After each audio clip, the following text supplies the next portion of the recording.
Today, I will take you on a dark journey that has accompanied me from childhood to adulthood, where secrets of the past emerge and the truth reveals itself brutally. Hello, my name is John, and I am 31 years old. Now, I will share a story from my childhood that still deeply disturbs me to this day. Perhaps you have heard about old families, full of secrets and poorly told stories, haven't you? Well, my family was exactly like that. When I was a child, I used to hear strange noises coming from the basement. It was a sound that sent chills down my spine. My parents, Sarah and Robert, always said it was just rats. They strictly forbade me from going down to the basement, which only increased my curiosity. Just imagine, a child prohibited from exploring such a mysterious place. You would have been curious too, wouldn't you? My parents were very loving, always ready to hug me and make me feel cherished. But at the same time, they were extremely strict. Any disobedience was punished severely. I knew that if I did something wrong, the punishment would be certain and painful. This taught me to fear disobedience, even when curiosity was almost irresistible. Sarah, my mother, was the typical woman of the 80s, dedicated to serving her husband, taking care of the house, and ensuring a proper education for me. She was sweet, but her firm gaze left no doubt when she was serious. Robert, my father, was a man of few words, each one weighing a ton. He had served in the war, making him focused on work and extremely disciplined. Our home followed a peculiar balance of affection and discipline. They always took good care of me, but made it clear that there were rules to follow, and the basement was the #1 rule. Sometimes, very strange noises came from the basement, which made me extremely curious about what could be happening there. My parents insisted it was just rats, and I tried to believe them. These noises were not frequent, but when they occurred, they lasted for a determined period, repeating for a few days before stopping for long periods. This made everything even more intriguing and frightening. I remember clearly the first time I heard those noises coming from the basement.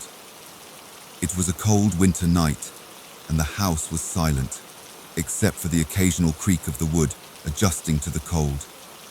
I was in my bed, wrapped in blankets, trying to warm up. Suddenly, a strange sound made my eyes widen. A low whisper, followed by a muffled groan. I remained still, trying to understand what I was hearing. Was it my imagination? The noises continued, and it was disturbing, as if someone was lamenting, trapped somewhere below me. My heart started to beat faster, and I felt a chill down my spine. I decided I needed to investigate, but the fear of disobeying my parents kept me paralyzed in bed, and also prevented me from calling them to check. The sound of groaning turned into scratching, as if nails were scraping against the wood. Do rats do that? Well, they gnaw, so maybe they do that. I definitely don't know. Curiosity overcame fear, and I slowly got up, trying not to make noise. I walked towards the basement door, feeling the cold floor under my bare feet. Each step seemed to echo through the hallway, increasing my anxiety. I ended up bumping into a box in the hallway, and when I finally reached the basement door, the noises suddenly stopped, leaving an eerie silence. I hesitated for a moment, listening carefully, but all I heard was the sound of my own breathing. The next day, I mentioned the noises to my parents, and they looked at me with a strange expression before taking me to the basement. Down there, everything seemed normal. Old boxes, tools, and a thick layer of dust. They assured me there was nothing there, and that I must have had a nightmare. Over time, I started to notice that the noises followed a pattern. They appeared at night, during certain periods, and stopped suddenly, as if someone was aware of my movements. This increased my unease and curiosity even more. A few years passed since I moved out of that house. One day, I decided to research about it and discovered it was up for rent via Airbnb. My goal was to revisit the past and finally confront the fears that haunted me as a child. Seeing that house listed on the platform brought a wave of nostalgia and an irresistible curiosity. I needed to know if the basement noises were real or just a product of my childhood imagination. On that first night, after settling in, I decided to face my fears once and for all.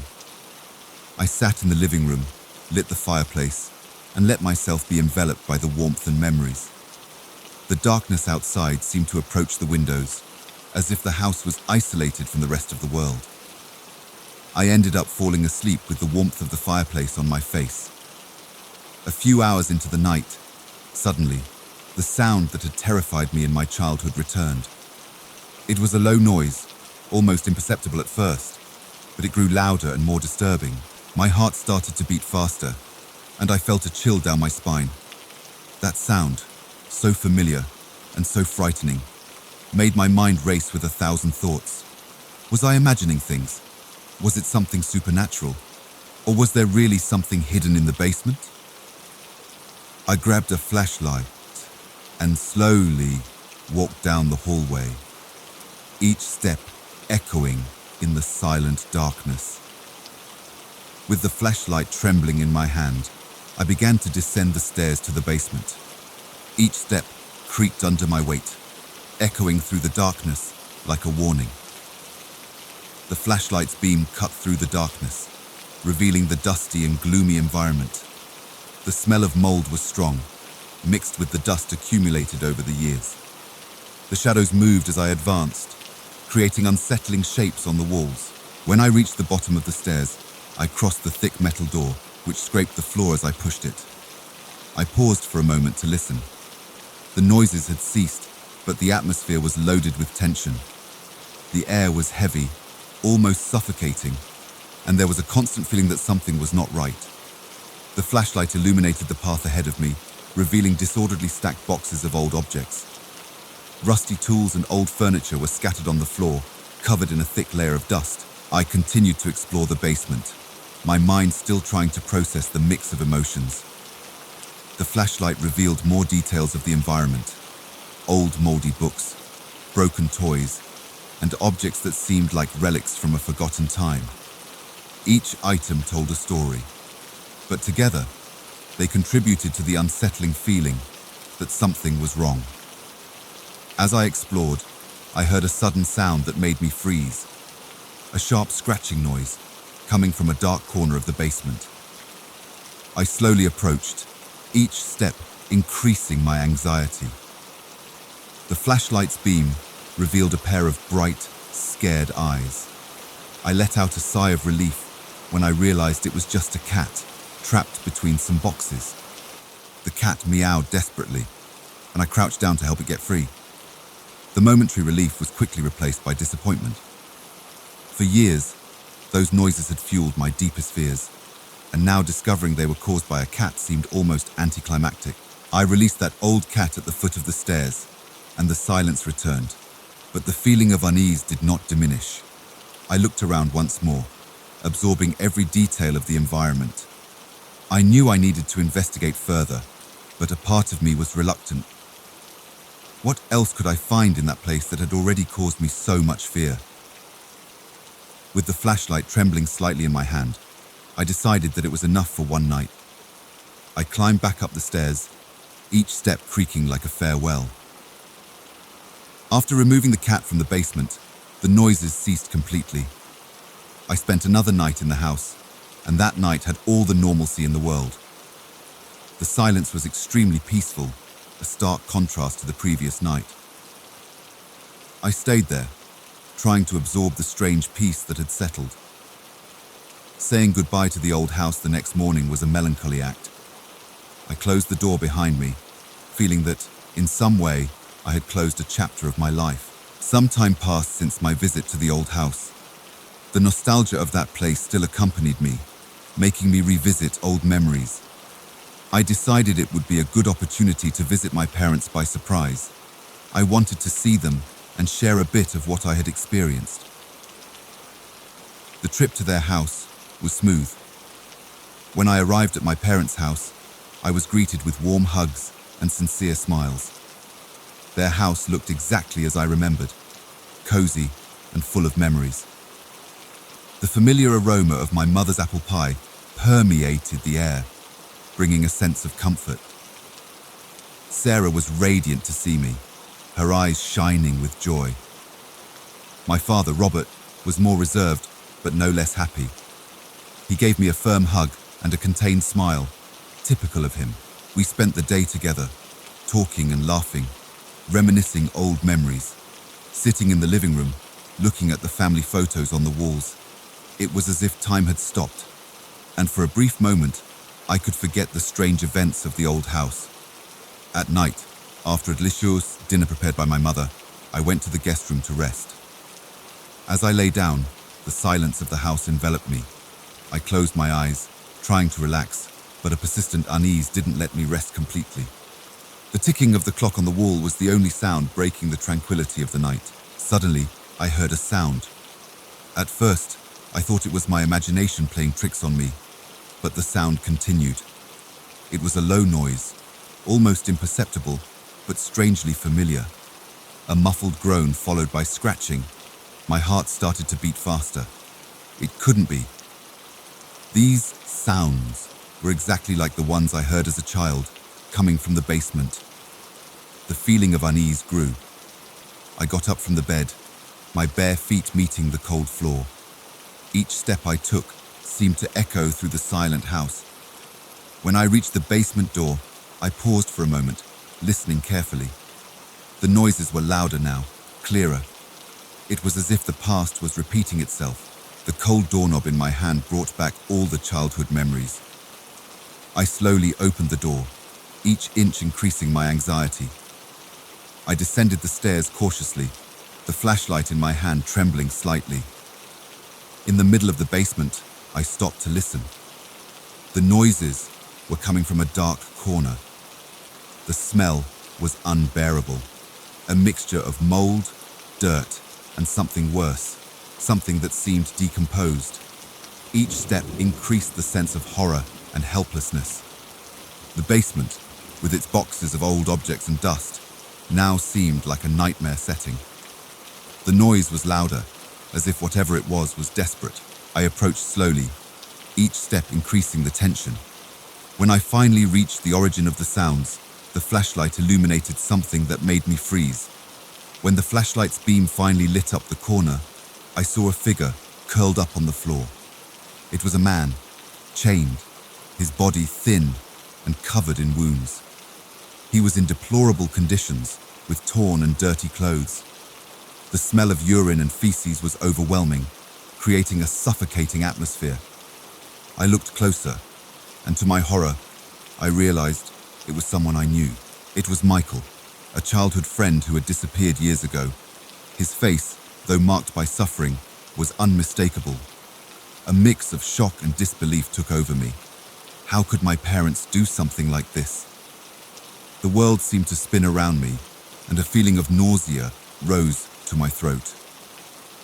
Michael opened his eyes slowly, and upon recognizing me, he murmured my name in a weak and hoarse voice.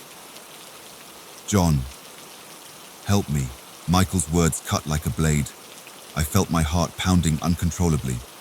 The pain and despair in his eyes were unbearable. How could this be happening? My parents, the same ones who raised me with so much care and love, had kept a man captive for years. My world was turning upside down. I looked around, trying to find something I could use to free him, but quickly realized that tampering with the chains would be too risky. The sound of moving metal could wake my parents, and I didn't know what they would do if they found us here.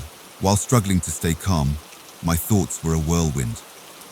Calling the police meant turning in my parents, but doing nothing meant condemning Michael to more suffering. Morality and filial love were in direct conflict, creating a storm of emotions inside me. Michael looked at me with eyes full of despair, and I whispered to him that help was on the way. I grabbed my phone, my hands trembling, and dialed the police. I spoke quietly, begging them to come quickly and as discreetly as possible. The house was in a tense silence, and every shadow seemed to move, creating frightening shapes in my already disturbed mind. I approached Michael, trying to comfort him while we waited.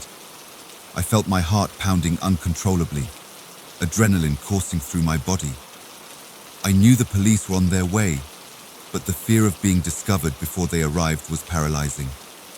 What could happen? Would my own father try to kill me? Or worse, keep me captive as well? A few minutes later, I heard the sound of police cars approaching. There was a feeling of relief, but also of dread. What would happen next would change everything forever. The police knocked on the door, waking my parents. I heard their confused footsteps and sleepy voices as they came down to open the door. The officers entered quickly, and I led them to the basement. My parents, still dazed, followed behind, not understanding what was happening. The officers lit up the basement with their flashlights and saw Michael chained, his deplorable conditions evident. My parents were paralyzed when they saw the scene. My mother, Sarah, started crying silently, while my father, Robert, maintained a look of shock and disbelief. The police carefully freed Michael. Michael was taken out of the basement, and I followed, feeling a mix of relief and sadness. The sight of my parents being handcuffed was a devastating blow. My mother looked at me with tearful eyes, while my father seemed unable to process what was happening. The reality of what my parents had done began to sink in.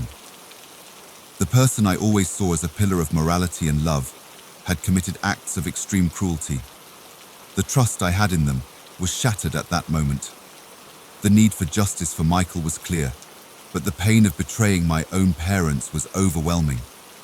Looking at Michael, who was being attended to by paramedics, I knew I had done the right thing.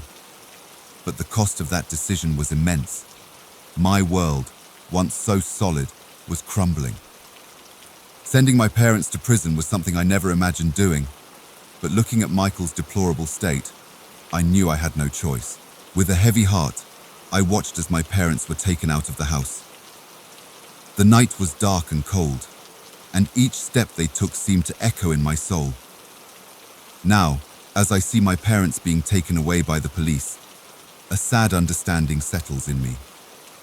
I finally understand the noises I heard as a child. Unfortunately, they were not rats or cats. They were the muffled sounds of a horrible secret hidden in the basement, a secret that has now been revealed at the cost of everything I knew and loved.